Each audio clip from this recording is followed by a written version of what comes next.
everybody. Welcome to Blood and Donuts. I'm Tony. And I'm Chris. Thanks for joining, everybody. Thanks for joining. Yes, absolutely. It's a great day. It's a beautiful day. We want to thank everybody who has subscribed to us on Apple Podcasts, Spotify, and of course the folks watching us and subscribing on YouTube. That thing is absolutely blowing up. We're practically viral now. We are viral. We're Mr. Beast at this point. For those of you just joining us, Chris and I have been friends for over 25 years. Back in middle school, our parents would take us to the local rental store. We would rent these B horror movies, slasher movies, classic horror movies, you name it. We'd be up till 4 o'clock in the morning watching horror films. And then all week at school, we would have these inside jokes. We would have these quotes. We'd be able to talk about these horror films. Not only that, we would give each other our very humble opinions about those horror films. We wanted to somehow recreate that as adults, and that's what you're listening to today, the Blood and Donuts podcast. We upload an episode every Saturday, so make sure that you're subscribed so you don't miss anything. We start by sharing some facts and a little bit of an overview, and then we go into our rating before we spoil this thing. Isn't that right? That's right. And so we do our rankings out of donuts. It's a 1 through 13 donuts. 1 through 4 is terrible. Don't go out of your way to spend any money on this thing. 5 through 8 is mid-range. It's worth a rent if you have time. It's not terrible, but it's not elite. 9 through 12 is worth a buy or go see it in theaters if you can. It would be really good. 13 is the Baker's Dozen tier. There is not one movie on this tier yet, Tony, but it is a masterpiece and would probably be in the discussion of the best or most influential horror movie of all time. Absolutely. I think we came very close with The Thing and another one episode that has not released yet. But I almost gave that away, didn't I? You did. If I could go back and do it all over again, Tony, I would probably give The Thing a 13. I don't know what, we were just young then. We were just young. We were doing this. I think I love The Thing. It's it's one of my favorites, but I don't think it is a great movie. It's close. It's close to perfect. Hey, go listen to it and you can hear our rating. How about this? VHS 2012. That's what we're doing today. This found footage horror anthology film released back in 2012. It consists of several short horror segments directed by different filmmakers. How about that? Oh, okay. Nice. Interesting. It's anthology format, VHS. It consists of found footage style. It's found footage style and it's anthology format. That's what makes this a different film, right? Yeah, it's unique in that way. And we'll talk about, of course, all of these stories. And at the end, I want to get your opinion on, which one was your favorite, your least favorite. I have that. I have that for you. I bet you have some opinions on that. Yeah. And then there's the framing narrative, the overarching story that's involving this group of criminals hired to break into a house and retrieve these specific VHS tapes, only to find a collection of disturbing tapes. Of course, this came out in 2012. By then, VHS was what? It was just out the door, right? We were all DVD. Oh, yeah. Then. So, yeah. Everything was Blu-ray by then. Yeah, that's what I'm saying. Technology really needs to be dead before it's creepy, right? Yeah, that's right. I like the format. I guess it's, you have to set up a story somehow. Otherwise, it's just tapes going into a VCR and you're watching different stories. So I agree that there had to be, some guys stumble into a house or they're hired to go into a house. And then they just found all these creepy videos. So there's something there. That part of it's kind of lame though, but we'll get into that in a minute. Yeah. So Rotten Tomatoes, critics give this a 56%.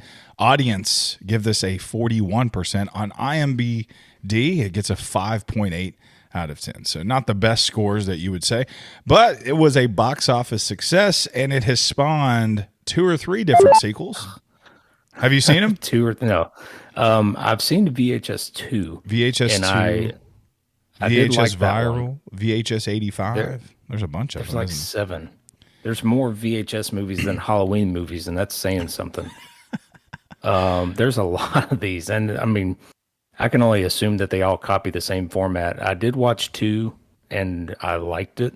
Okay. Especially there's one story in there that was really good. They could have made a whole movie out of. But yeah, I haven't seen all of them.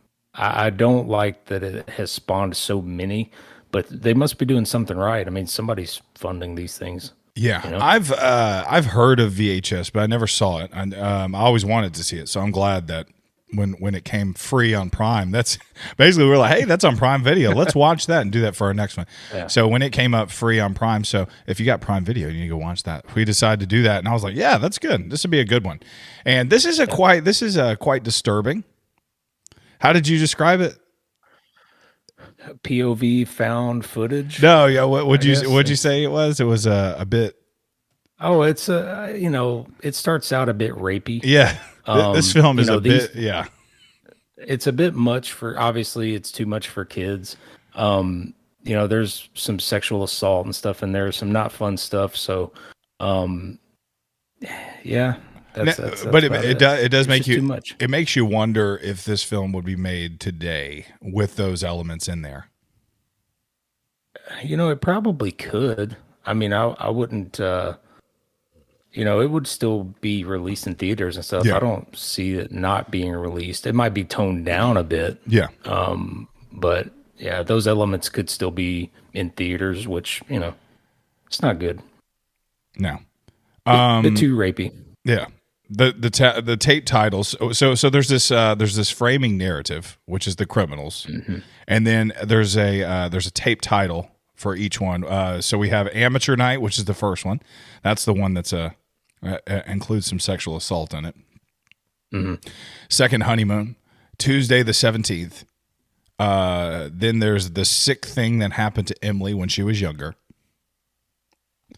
And then there's one more at the end. I couldn't find a good name for that. No, it's called 10/31/98. Oh yeah. So it's Halloween night, 1998. Okay. Halloween night 98. Yeah. Despite mixed reviews, this film was praised for its innovation in the found footage genre and its ability to offer fresh perspectives on horror storytelling. Yeah. It has has a cult following as well. Oh, maybe that's why there's like 17 sequels or whatever. Yeah. I was reading some facts there. It said that the F word was said like 240 times. That's This crazy. movie. Um, That's a lot. yeah. I mean, coming off the heels of Blair Witch Project, which said it like almost 200 times. Man, it's bad when you don't even realize it anymore. You know what? I didn't even think about it the entire time. Going into this movie, I had already seen it before a few years ago.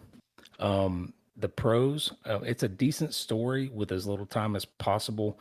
They're trying to fit 5 fully fleshed out stories in a 2-hour movie, which is hard. So I think they did a good job there.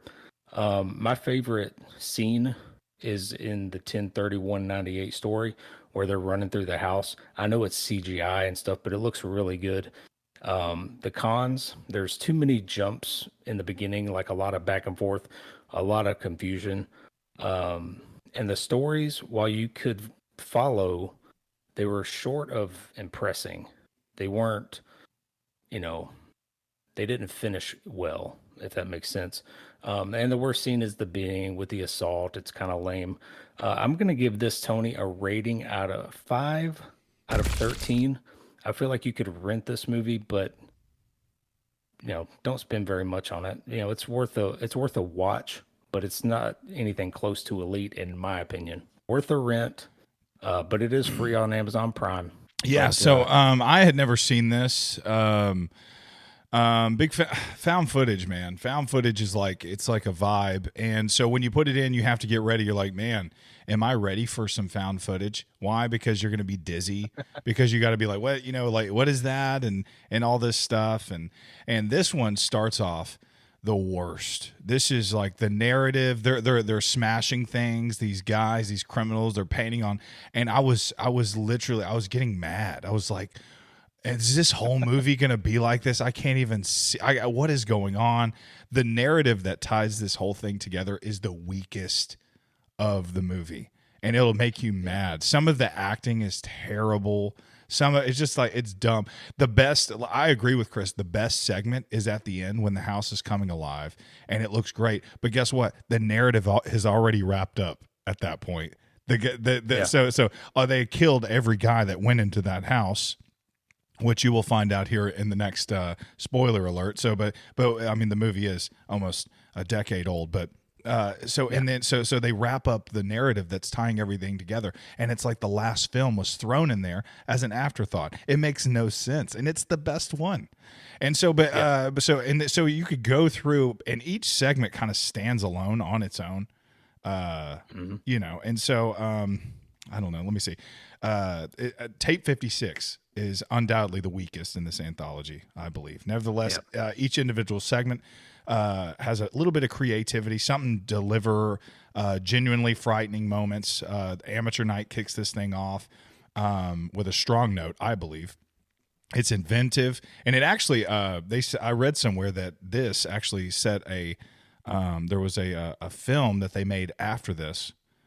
Man, what was it called? I heard about that. Yeah, it was. I will think of it, and then I'll tell you. But yeah, so that one it has a really cool premise to it.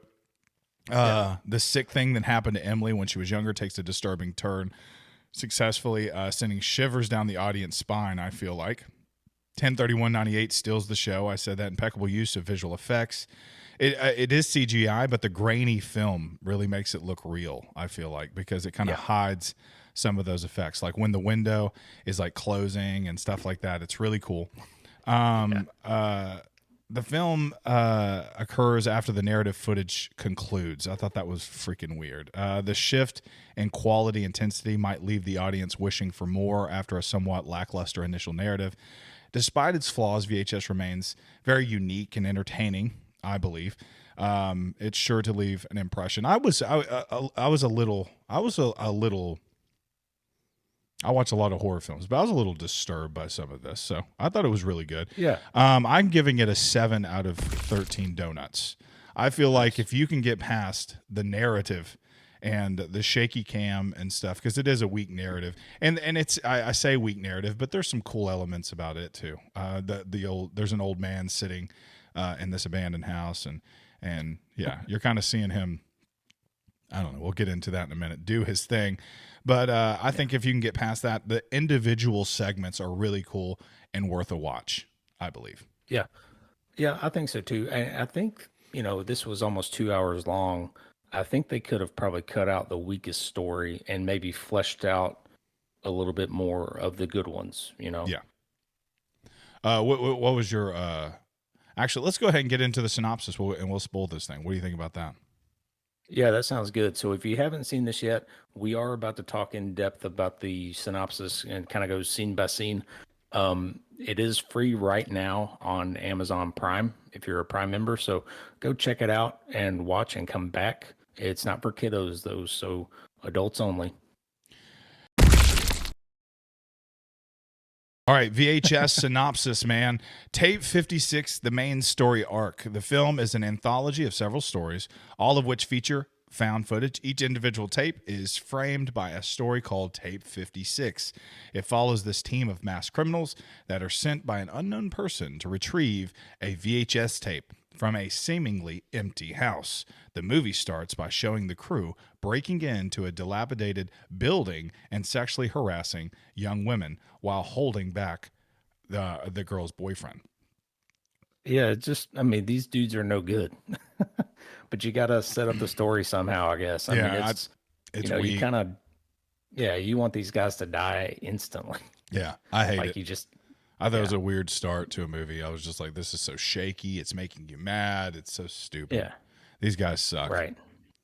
Yep. They're later shown breaking into the house containing the tapes where they find a dead man that has been watching TV. As the team searches for the tape, one member stays behind to view a tape that was already in the VCR of the old man. Yeah. And I guess the setup is okay here. You have a dilapidated old house and there's a dead guy, the guy who they thought they might have to fend off. He's already dead or seems to be. But at this point, you've already watched the trailer, you know what it's about. I'm more interested in the VHSs that they're about to play, not interested in these guys and what they're doing. So You know what I mean? I'd never seen the trailer, so I didn't know what was going on. So I'm sitting there, Mhm. I'm like, what would implore you to walk into a abandoned, creepy house with a dead man sitting in the living room with the TV screens are all like blue screen or fuzzy. There's a bunch of VHS tapes. If you're real criminals and you're really searching for these tapes, you take bags and you take all these VHS tapes and you put them in a bag and you go back home and you watch them. No, Yeah. not these guys. These guys are they sit in the room with the dead man and they watch him one by one, and I'm just like, yeah, well, you're like, whatever, okay, all right, I Right. guess I would Yeah, do you that. have to get there somehow. At one That's funny. point, they're down in the basement, and a guy. And first off, they're holding their cameras the entire time, which is, Yeah.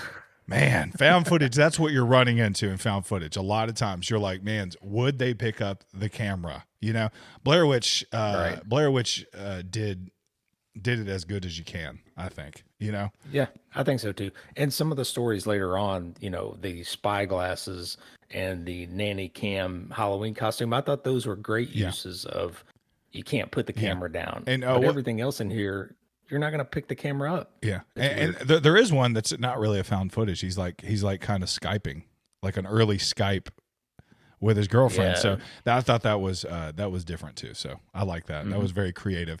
But this, they're just holding the camera. One dude's down in the basement, and he goes, "I think I just saw somebody walk by," and the other guy goes, "You didn't see anybody." Shut up. You didn't see anybody walk by. Come on, let's keep looking for these VHS tapes. You know what I mean? Instead of just like stuffing them and leaving. Like, did you like anybody like in real life? You would go, "Did you really? Let's get out of here. This is creepy." You know.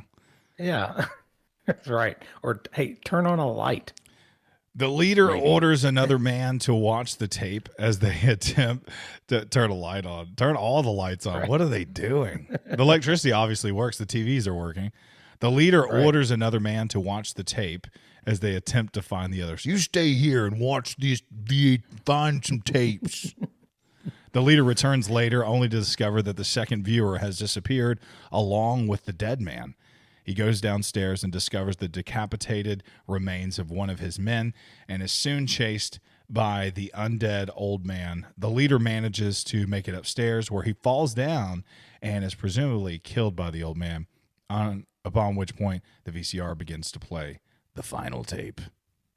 I did Right, like the old and- man kind of lunges at him and he has like a, Yeah. that was kind of cool. Yeah. Yeah. And, it's at this point at the end of the movie before the last VHS plays is that, oh, hey, these guys are part of their own little VHS short, Yeah. because everything else up to this point has just been these dudes messing around in a house. Right. And then at the end, you're kind of like, oh, okay, it's their VHS tape. Yeah. Whatever. So this is again what everything we just went over is kind of intertwined with the ones. It's the jumping off point for watching this video. So these guys, these criminals are in there, and the first tape that they put in is Amateur Night. Yeah. And, it's between movies, you're just, like you said, they're just showing these guys in the house getting killed off kind of one by one, but nobody leaves. They stay there the entire Yeah. time. But Genius. anyway, Smart. The short follows Shane, Patrick, and Clint, three friends who have rented a hotel room with the intent to have some fun, bring women back, and have sex with them. Clint wears a pair of glasses with a hidden webcam inside of them to record the encounter. The three go to a local bar where Shane persuades two girls, Lily and Lisa, to return with them to the hotel room. right. Again, more dudes not being good. Yeah. Like all the men in this movie are mostly terrible. But and again, I like the spyglass usage to, keep the camera up during times of distress. So that's pretty cool. Yeah, so you have these three guys. You got this one. Is he Shane? Who's the very aggressive, manly? I believe Type. that is Shane. Okay, I'm not. So you have this very manly, aggressive man, and the guy of the friend group, and the other two are just kind of dorky guys, just kind of tag Yeah. alongs, you know. And he's kind of Patrick is really annoying. yeah. I mean, you could tell that he's been around, you know, and he knows his way around the ladies, and they're going to go to the bar, and the other two guys are just, you know, kind of using his cue, you know, going by what Yeah. he does, and maybe we can get some girls. We'll see. Right. Yeah, he's kind of the leader. They kind of allude that they're going to make a porno tonight with those glasses, right? Right. Right. That's true. Lily seems nervous, but agrees to go with him. Once there, Shane becomes angry with Lisa because she passes out before he can have sex with her. Lily seems Lisa. attracted to Clint, who repeatedly goes to and from the bathroom because of a bad reaction to the drugs and alcohol he had earlier. Patrick attempts to have a threesome with Lily and Shane, but Lily refuses him. Clint returns to the bathroom where Patrick joins him and discovers that Lily has severely bitten Patrick's hand. I like you. Yeah, that's what she kept saying. Lily She says that. She goes, This is creepy. So she does a very good job. Her eyes are like, she has like this like line. You can tell that there's something, that there's It starts to something form. off. Yeah, there's something off Yeah. about her, and she goes, "I like you," you know, to the guy wearing glasses. And so they go home, and he's kind of a dork. He's kind of so the manly guy kind of takes over and kind of pushes him out of Right. the way, and he goes, and starts making out with her, and she seems very disturbed by this. She's just standing there, laying there with her eyes open, and you're like, man, this sucks. She's getting taken advantage of. But all of a sudden, she overpowers him. And like she turns into a crazy person. This one of the other friends comes over there, and she bites him, and then he runs. Right. He's like, "Yeah, she just bit me. What is going on?"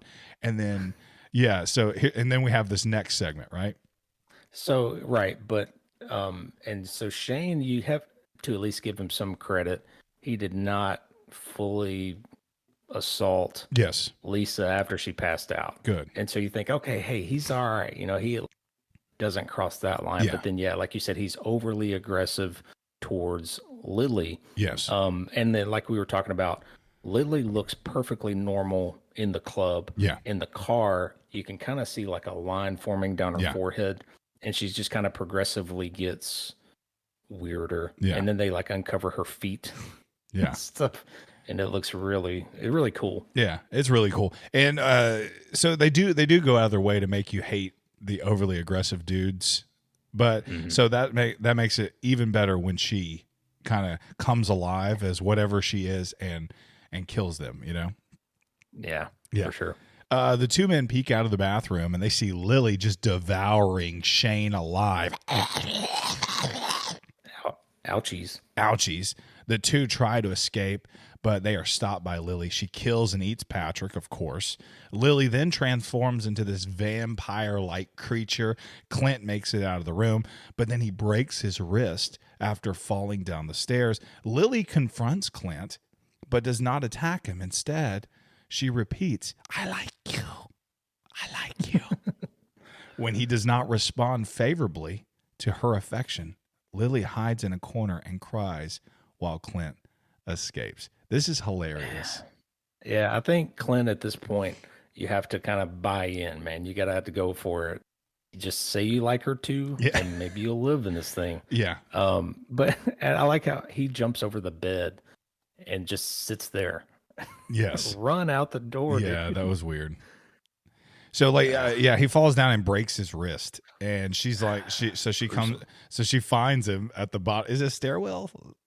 Yeah, it's like so a she stairwell finds him or at the bottom hotel of or like a stairwell, and then she's like, I like you, and then I guess he's not responding favorably because he just broke his wrist. So she's like, Right. What's funny is she acts like anybody would in that like you don't like me, like that kind of thing, which I thought was funny. After she's just And I think killed. it should be said too that they're both butt naked at this point, right? Yes, I guess they are, aren't they? Huh? Yeah. Both of them, even he is too. He's got jeans on. He might be. Yeah. Yeah, he might have something on, but yeah, He had and the effects with the wrist looked really good, by the way. yeah, it did. It was like, ooh, Yeah. I don't want to break my wrist.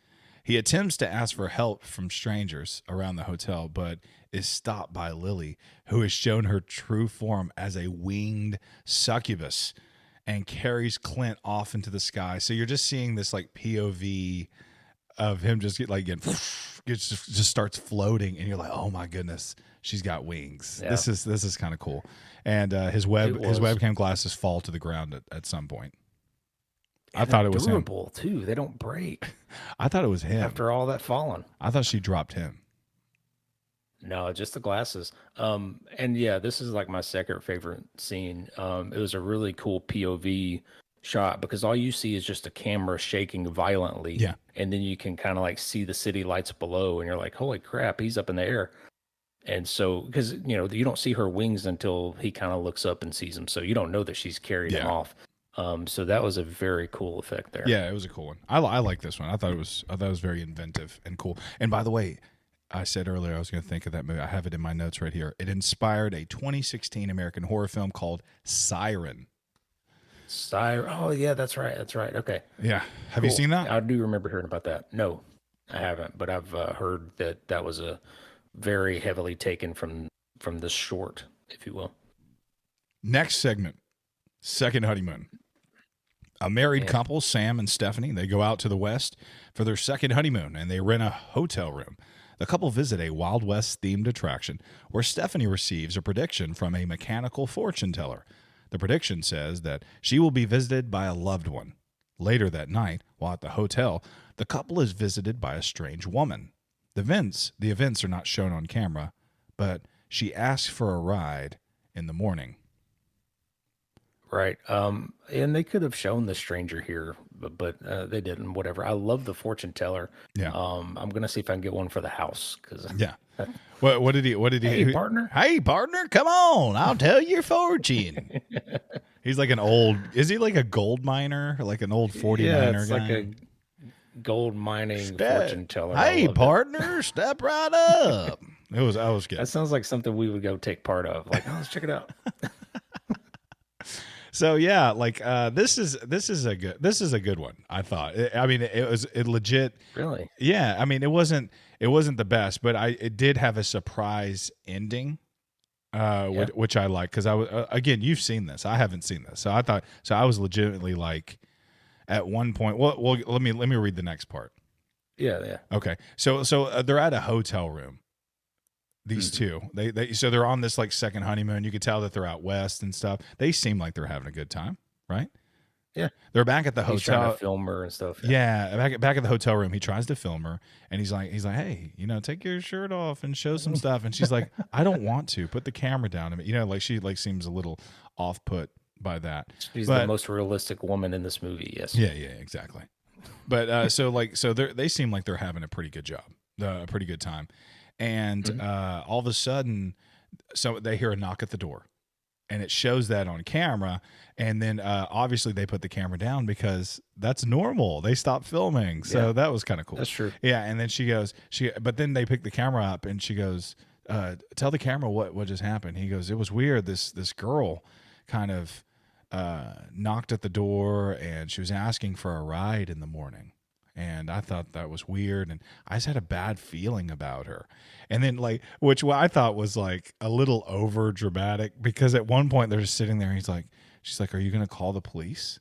And he's like, "I mean, should I? Like about somebody asking for a ride at a hotel, why would you call the police?"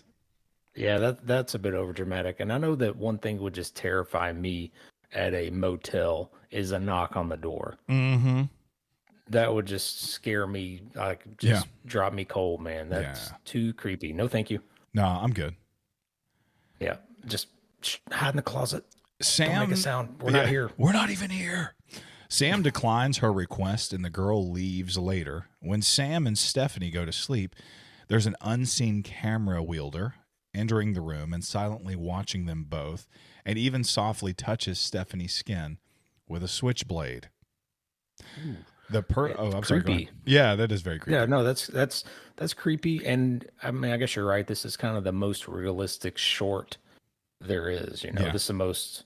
This could definitely happen, and I mean, it looks like it did. It was recorded, so Well, right before they go to sleep, I'm trying, because I mean, right, I'm alert at this point because there's a girl knocking at the door. I'm wondering what's going to happen.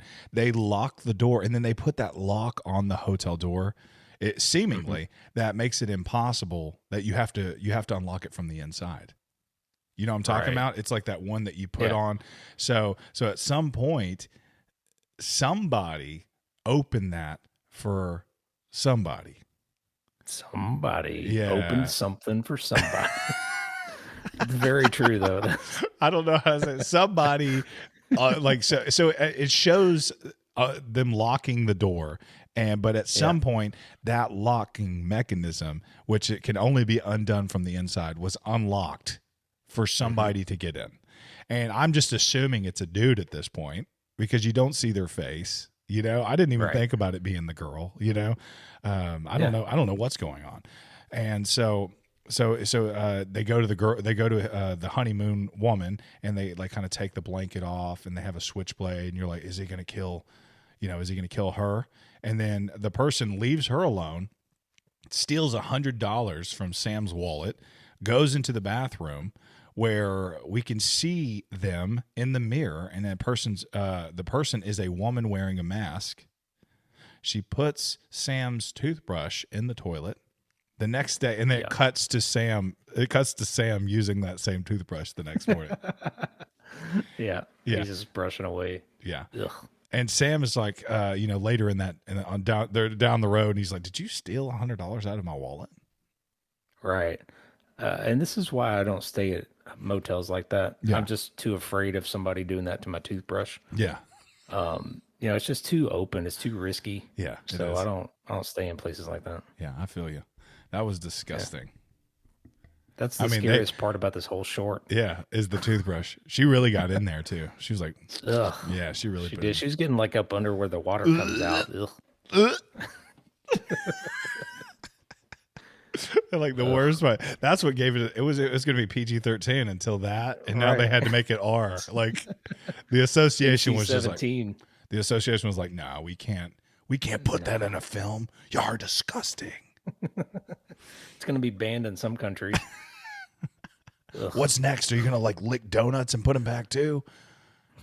You're savages. On the final day before they leave, the masked woman comes into the room again and murders Sam in his sleep by stabbing him in the neck. This is pretty gruesome. It's like thick red blood, and he's like gurgling. It's like a He gruesome. immediately spits up the blood. Yeah. Oh god, it's very gruesome. The camera shows the killer and Stephanie kissing in the bathroom, implying that Stephanie planned this with her lover, as told in her fortune. loved one. The loved one, which the fortune said. The two leave, and Stephanie asked the girl if she erased the footage. So Stephanie was she has a girlfriend, and she planned for her girlfriend to come along on this second honeymoon and kill her husband for her. Yeah.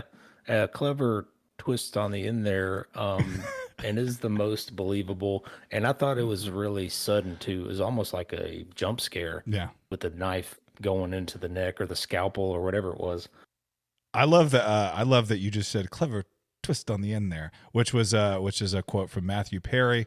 God rest his soul, rest in peace. From Almost Heroes. We love the Almost Heroes. That's not a movie that everybody liked. It's not. Go watch that instead of this. Yeah. Nobody likes Almost Heroes. We're the only two people on earth who likes Almost Heroes. We quote I it. try to quote it all the time, and I get no responses except from you. But Matthew Perry is in that movie, and he does a great job. Like Chris hates Friends, but loves Almost Heroes, and Matthew Perry in that. He did, and of course Chris Farley. I mean, who can You beat Chris know Farley? how much hate you're going to give me on the internet for hating Friends? People are going to come after me. I'm sure horror enthusiasts love Friends. You know what I love? I just love a good slasher. And then I love Chandler Bing and Lisa Kudrow and that song. I guess that's his name. Yeah. In the show, Friends. Yeah, yes, it is. Okay. I Hey, grew I I had grew up on another that. Almost Heroes quote in Midsommar too. So, Oh, did you? don't you know any other Oh yeah, yeah, tunes? yeah. You did. Can you fit one in every podcast? I wonder. That's the I'm gonna question. try to now. Yeah, it's a It's thing, gonna right? be an Easter It's egg. kind of like Sam Raimi using that same car in every movie that he makes. You put an Almost Heroes quote in every podcast that you make. I'm gonna try. Yeah. The next one is Tuesday, the 17th. Four friends, Wendy, Joey, Spider, and Samantha visit Wendy's hometown. They go into the woods where Wendy leads her friends aimlessly through the trees. As the group continues to film, the footage shows strange glimpses of bodies, and Wendy starts telling Joey scary and confusing things.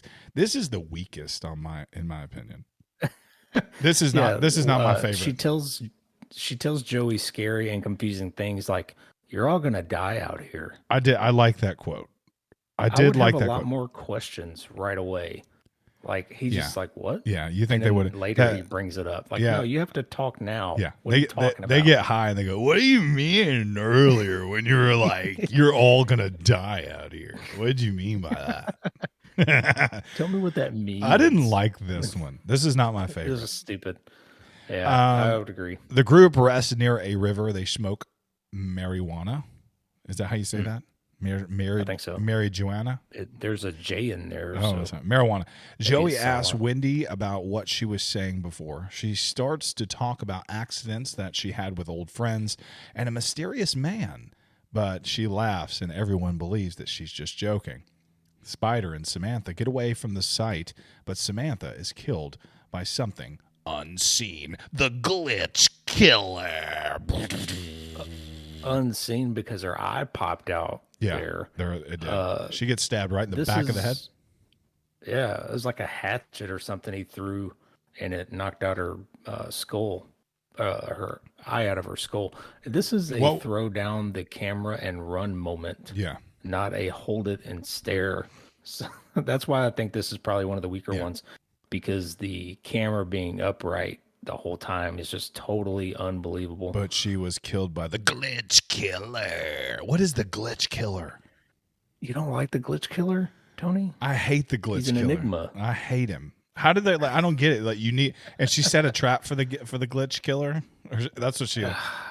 The whole premise of this is she's like, my friends died many years ago here by the glitch killer, so I brought y'all and as bait so I could kill him. So we get him. Yeah. And I set up traps by myself in the woods without the glitch killer killing me so that we could come back and trap him and kill him. Do. It makes a lot of sense. That is, it's genius, actually. But it's well, what's funny, it's Tuesday the 17th, so it's another segment that has a date attached to it. Yeah. I just noticed that. I don't get it, I guess. It's whatever, Tuesday the 17th.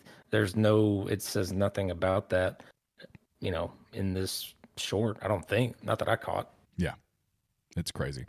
Spider tries to run, but is soon killed as well. The bodies are dragged away, and Wendy comes and finds the camera and then heads back. When she returns to Joey, she finds that he has just come back from swimming in the river, and she awkwardly offers him sex. Joey becomes frustrated with Wendy, who explains that the others were killed and she only brought them here as bait to bring in the killer, who terrorizes her and killed her friends when she was younger. Yeah. Whatever. Exactly. I like the gore. The story is so weak that you're just kind of like, okay, what's next at this point? Yeah, this is Is that how you were feeling? Yeah, I didn't like this one at all. Yeah, I didn't like it at all. It was not scary. It was not, I guess, a little unsettling, I guess, if you can really suspend your disbelief. Yeah, which you can to a point. I mean, the other two that we've talked about already, those are, pretty fleshed out, pretty good. They could have cut this and just expanded on one of those other ones a little better. Yeah. Watch this be somebody's favorite. Like what? You don't like the glitch killer? That's like You the don't best like Tuesday the 17th, bro? Yeah, that's like the best one. There's a VHS spin-off of just this short. this was directed by Wes Craven, like this particular one.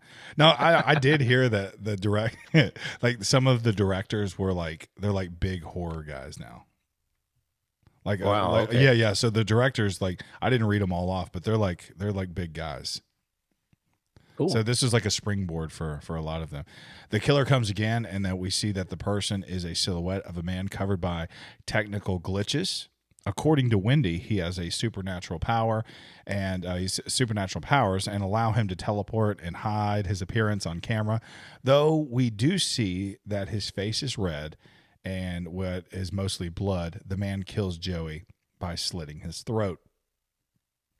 Yeah. Just another weird kill. Yeah. Yeah. I mean, at this point, if your girlfriend is, I guess it's his girlfriend, Yeah. is awkwardly offering you stuff and told you were going to die earlier, just it's time to go, I think. Yeah. But it's weird. Wendy runs away, and we see that she has previously made traps to stop the killer. The first few traps fail, but she eventually stops him with a spike trap. Wendy gloats that she has finally caught him, and people will believe her now. However, she turns around. Yeah. Sorry. What are you waiting for? She turns around only to see that the glitch man has escaped. She runs away, but falls down and tells the camera and whoever is watching to never come to this area. The killer then pounces on her and guts her with a knife as the film ends. The glitch killer with supernatural powers. You thought you could catch him with wooden spikes and it would be okay. Yeah. And again, how did she set up the traps without getting killed? Yeah. In the woods. Well, he needs like was. four people to come out. You know what I mean? If you're a glitch killer, you're not going to come out from one person. You need read like up on the lore on glitch killers. Yeah, you need like 3 or 4 to get a good glitch killer to come. All right, I'm gonna stop saying glitch killer. Yeah. The next segment. Weak. This is a strong segment. I like this one. I thought this one was very interesting. Yeah. You don't like it. It's okay. You don't like it. We'll get into it. I like some parts of it. The sick thing that happened to Emily when she was younger. A woman named Emily and her boyfriend James are video chatting, kind of like Chris and I are doing right now. Mm-hmm. And they talk about her apartment being haunted. James does not believe this, but recorded scares around the apartment do occur. Meanwhile, Emily discovers a strange bump in her arm. Yeah. And I thought this story could have been better. I would have still kept it in. You know, I wouldn't have cut it like the last crap, but I'll get into why I don't like it here in a bit. I thought this was this part, but yeah, it could have been better, could have been stronger. And I, like you said, I did like the usage of a Skype call as part of the found footage. You know, I thought that was a pretty good use of that, where you don't have a camera up the whole time that's totally disbelievable. So yeah, so I mean, like obviously he's they're like in this long distance relationship, and she's chatting with him, you know, while he's probably at college or finishing off like his master's or something like that. You just assume that, and she's like, my apartment's haunted. I heard. Well, it starts off with like, I heard footsteps. This is where I heard the knocking last night, and he's like, the knocking, huh? What are you talking about? And yeah, and it just progressively gets worse as it goes. She sees visions of young children appearing in the night, and she tried to ask her landlord if anyone has ever died in this apartment, thinking that the child is a spirit. The landlord denies this, and then more scares continue to happen. One day, Emily wants to go into a room and search with her eyes closed. James guides her, and she soon faces 2 children, a boy and a girl, who attack her. So at this point, like she has, she's getting on the Skype with her boyfriend, and she's like, "There's this thing in my arm," and she's like, "It kind of itches," and then it progressively gets worse. At one point, she like picks at it, doesn't she? She was like digging in the hole in her arm, which, yeah, it was pretty gory. But he almost acts like he's a doctor or like a med student, because he goes, "Stop picking at it. I will look at it when I come to see you." Yeah, but what is there to look at? She's digging under her skin. I can barely get a splinter out without like passing out. She's like in there a couple inches deep. It's like she like holds her arm out here. There's something wrong with my arm. It's like she's like finger deep in her armhole. So gross. Emily appears unconscious as James quickly enters the room with the children, and it's shown that they're working together as James has always been, and with her in the apartment, and he extracts a strange fetus-like thing from her back. Yeah, that's pretty gory. It was almost hard to watch. He's like digging in her back and all that. Yeah. And here's where I get confused, Tony. I don't understand the the evil people here. I mean, obviously James is a bad guy. Is that his name? James? Yeah. Yeah. He's obviously a bad guy, so no good dudes in this movie. But is it ghosts? Is it aliens? It can't be both, right? It's That's like what I'm confused they on. do glow green. I noticed. Okay. They're like alien type, ghost type things, Chris. Right. They're But which alien one? ghosts. It can't be both. You can't do that. You can't do that. Is that against the law? No, you're not allowed, yeah. So apparently the boyfriend is in on this, right? So he comes in the room and he goes, how long are we going to do this to her? She's not going to live through this. You know? Right. He does say that. It's almost like he's roped into this and he has to do it. That they're making him do it, but you don't know, like Chris said, you don't know what they are. You know, they're ghosts, they're aliens, there's something is making him do this. And he has this elaborate scheme where he's off at college, but really he's next door. And he's getting her to like check on like bumps and stuff in the night. And then she goes in there, and then these kids, these ghosts, these aliens, again, you don't know what they are. It doesn't explain. Does something to her and plants a fetus like thing inside of her to create more of these ghost like things. Right. It's a weird story. Yeah, And as it's pretty unfolding, weird, you're just like, huh, interesting. With some concern for her well-being, he asked them, how many times are you going to need him to remove it before no more grow inside of her, as well as the tracking device implanted in her arm? They respond with inaudible whispers, and he prepares to break her arm and bruise her eye to make it look like a car accident again, before noticing that her webcam is still on. He turns it off, and the scene jumps forward to Emily talking to James with a black eye and her arm in a splint. And I'm guessing like they do talk. We'll get to that in the next paragraph. They kind of like she has to go to the doctor, and you're like, man, surely the doctor sees that she has a huge slit in the back of her back. Yeah. So I guess he set her up with a doctor. And like a fetus in there, during the x-rays. Yeah, They yeah. didn't see that. Well, so it looks like somebody knocked you out, cut it into your back, and you have an alien fetus. Can we do anything else for you today, or? You actually have to schedule another visit if Yeah. we're going to talk about the cold you've had. That, We can't talk about them same visit. yeah, So. well, it looks like somebody knocked you out, put a fetus inside of you, broke your arm, and blacked your eye. Well, you good? You good with that? Take some Tylenol. Right. She tells James and- how. Oh, I'm sorry. Go ahead.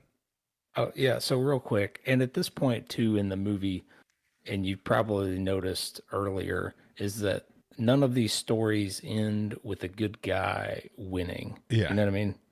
It's kind of like you already know that this dude's going to be bad. She's not going to make it and all that kind of stuff. It's kind of predictable there. That's another little con that I didn't like, but I couldn't get into it earlier. No happy ending. Yeah. Yeah, Give me one. I feel you.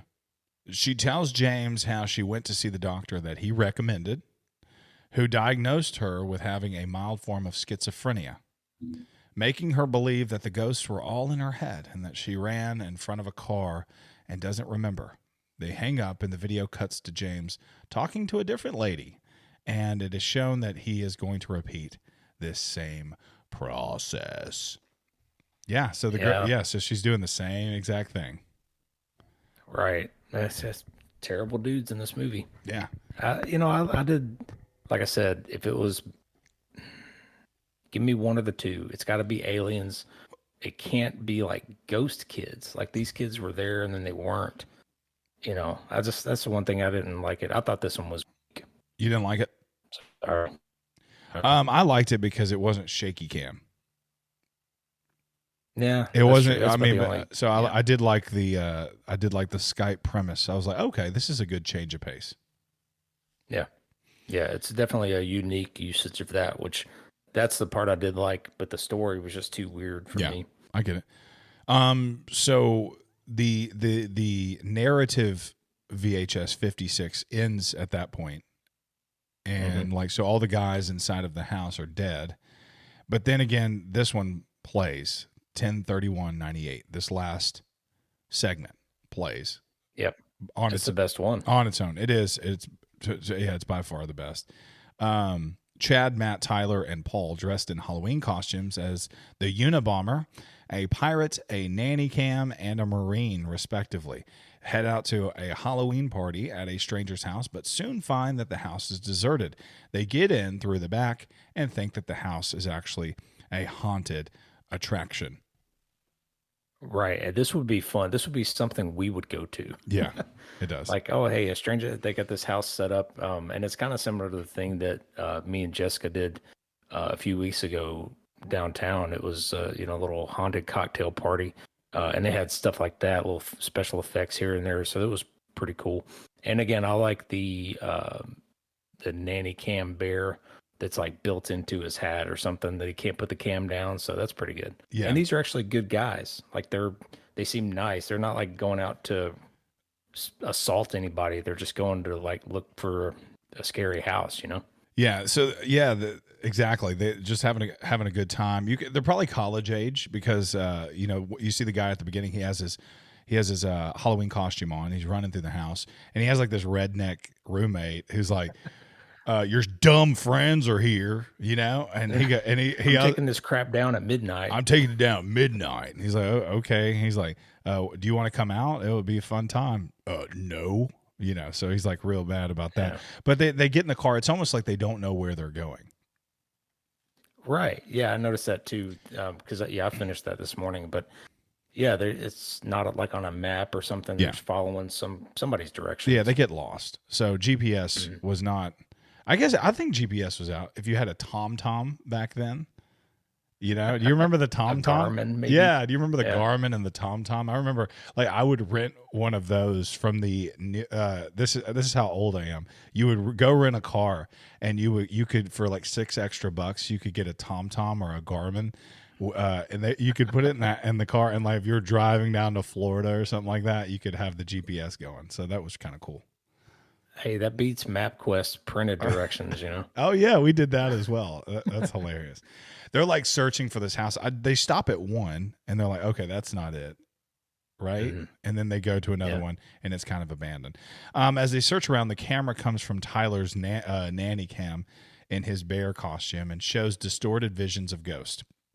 The friends hear loud chanting from the attic and interrupt a group of people who are seemingly assaulting this bound young woman. What'd you think about that? So they're walking around. The house looks creepy. Yeah. I thought that was cool. I mean, so don't his friends like jump out the hallway and they're like, "Oh, I've never seen that. Yeah. So creepy." Yeah. And then meanwhile, he's looking at like a ghost girl on the stairs. He gets like a flash So of like, it. yeah, there's all kinds of like creepy stuff going on in the house. But then upstairs is kind of like serious. Yeah. Like real people. It's getting serious up there. Yeah. So these friends, they walk into this, it's seemingly an empty house. And they're like, "Where's the party at?" But you can hear something's going on upstairs. So they're assuming the party's upstairs. And this is just staged to seem kind of creepy for the Halloween party. But the guy who's holding the camera, the nanny cam, he's kind of he's seeing a flash of like a little girl while the other three are just running around looking in the closets, trying to scare each other and stuff like that. Very realistic type stuff. Yeah, for sure. This is a good story. They think that this is a joke at first, but soon realize that the truth when they go upstairs and they see this guy. He's saying, he's preaching. He's almost like and then on the fourth day, God came, and he's like saying these very loud like verses and stuff. And then you go up there, and there's like these 3 or 4 men, and this girl who's probably in her 20s in a white gown, and she's bound at her feet and at her legs, and like he's holding. Is there a dagger that he's holding in his hand? Yeah, it looks like some kind of sacrificial knife. Yeah, And they're doing some kind of then the guys join into the chant. Yeah. yeah, they're doing some type of ritual, and the guys like join into the chant, and yeah, it's hilarious. And they look at him, they're like, They "You think it's a joke. yeah, they think this is a big joke. This is part of the party, you know." And they look at him, they're like, "You can't be here. You shouldn't be here." You know, they think this is a joke at first, but they soon realize that the truth when the leader assaults the woman violently and strange hands emerge from the walls and the cult members are pulled up to the ceiling. Yeah, pretty cool effects there. I liked it. Yeah, so you're seeing neat. you're seeing the men who are is seemingly assaulting this young lady. You're seeing them get dealt with pretty severely. They're getting yanked up into the ceiling one by one, and so the guys, our trick or treaters, our Halloween our trick or treaters, our Halloween partiers, college partiers, they run. They're scared to death. They get downside, and then they're like, man. We gotta go rescue the girl. Right. Yeah. They're almost out the door, and then the nanny cam guy's like, "Hey, whoa, whoa, whoa. She's really in danger up there. We can't leave her like that. Yeah. So gotta go back up there." Yeah. They did not realize that they're interrupting this like exorcism type deal. Right. Like some kind of sacrifice almost. Like she's gonna get sacrificed or something. And that's probably a pretty creepy aspect too. You've already been through the house, you've seen a creepy girl, and now you're back at the beginning. You got to go back through the haunted house to get to the girl again. Yes. And then and then through all this, you're seeing the house come alive. And these are cool effects. Yeah. Like the window on the door kind of like it closes, and that was a cool effect. And you're seeing the hands like come out trying to grab them. Yeah. They take her, they get her, they lunge at the guys, they cut the ropes, which is in hindsight, it's the dumbest thing that they've ever done in their entire lives. Is save this demonic woman, and then they carry her downstairs, and they're like, "Oh, we can't get out the front door because the handle goes missing." But they go to the basement, this creepy basement, and and then they find a way out of like the storm cellar, which I guess you're like, if the house is alive, how could they get through the storm cellar? Right. Right. And this scary movie, the good guys go down the stairs and not up the stairs. Let's go down to the creepy cellar. Right. They exit and get out that way. Yeah, it's smart, right? They exit through the basement and they get into the car. When they begin to question the woman, she disappears, reappears beside the window as a demon-like figure. The car starts to move by itself. The friends witness the woman leave into the night, and then they realize that their car is on the train tracks and that the doors are sealed shut. They attempt to break the windows as the train is approaching. The final video ends as the friends are killed by the oncoming train. Man. Wow. That was the most sad for these guys because they were actually good guys or tried to be. And it was really cool usage of like the ghost just, vanishing out of the car. They're trying to console her. The two guys in the front, they're arguing about where they are, because they can't find where they're at on the map. Right. So they're trying to figure out how to get out of there. The two guys in the back are trying to console the girl who they think is just a normal lady who got, damsel in distress. Right. Turns out she reappears outside the window and is going to kill them with a train. So, ugh. Yeah, it's really well done as far as like just the story, because there's different twists and turns. Obviously, you're part of the audience. You think that the girl is in distress and that they're tying her up and they're going to do something bad to her, but but then you figure out, oh no, they were trying to exorcise her, and these guys who thought they were doing a good thing pretty much just ruined the whole thing. And put their town at risk, because now she's roaming the streets and they're dead. Mm-hmm. Sad but predictable end. You knew that they weren't going to make it. Yeah. By this point, it's the end of the movie. They're going to die. Absolutely. What's your final thoughts about VHS, Chris? All right, so I'm gonna go through my favorite to least favorite shorts here. Obviously, 103198 was my favorite, followed by Amateur Night. I did like that one. I'll say the Second Honeymoon would be third. I'll go with Emily as four, and Tuesday the 17th is my least favorite. Gotcha. Those were good. What about you? I would say number one, I would go with 103198. Will be my number one. I think you did that as well. Number two, let's go with, I would say the Siren one. What is that one called? Amateur Night. Yeah. That's what I had to. Yeah, so I have number two, Amateur Night.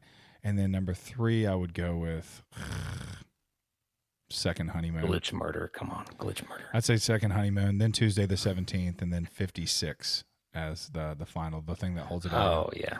I don't know if we I count wrote that that one off. Someone directed it. I wrote so. it off.